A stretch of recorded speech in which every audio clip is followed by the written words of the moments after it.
And the former president is now apparently speaking. I really believe this is a very sad day for America. This should never happen.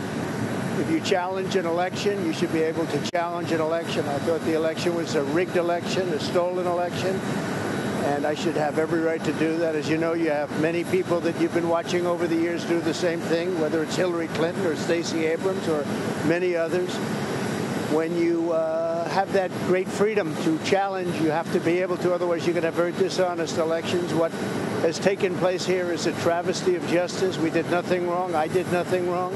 And everybody knows it. I've never had such support. And that goes with the other ones, too. What they're doing is election interference. They're trying to interfere with an election. There's never been anything like it in our country before. This is their way of campaigning. And this is one instance, but you have three other instances. It's election interference. So I want to thank you for being here. We did nothing wrong at all.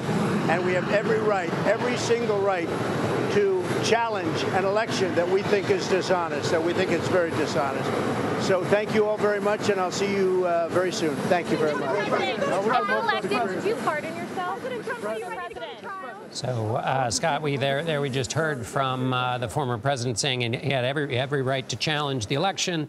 It's a great freedom of this country to challenge. It's not too dissimilar from what we were talking about before the former president spoke, which is that he's basically making a kind of First Amendment case. Of course, the distinction is that from the special counsel and the DA in Fulton County is that, yes, you can challenge an election, but you can't go outside of the boundaries of the law in which to do so when the legal efforts to challenge the election have been exhausted.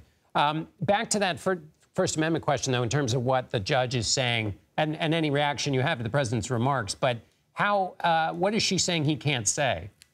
It's both the district judge and the magistrate judge who arraigned Donald Trump have said he cannot say things to threaten, intimidate, or influence witnesses or parties to the case. And I'll explain what that means in a moment. But I got to tell you, watching him walk up those stairs and give that press statement with the roar of the engine behind him, it's just so symmetrical to those gaggles he did with the press at the White House, with Marine One's propellers roaring or the engine roaring of the plane behind him. The optics here are just jumping out at me as something that if he can control, he seems to be controlling to his advantage.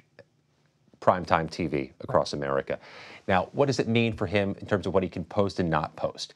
He has been specifically critical of the special prosecutor, the special counsel, Jack Smith, demonstratively so. He has criticized the judge herself, Judge Tanya Chutkan, saying she needs to recuse, that she is biased against him. He's criticized the District of Columbia, saying it's all boarded up and dirty. Judge Chutkan, by my reporting, is one of the champions of the District of Columbia, a big supporter of the city, its residents, and its civil servants.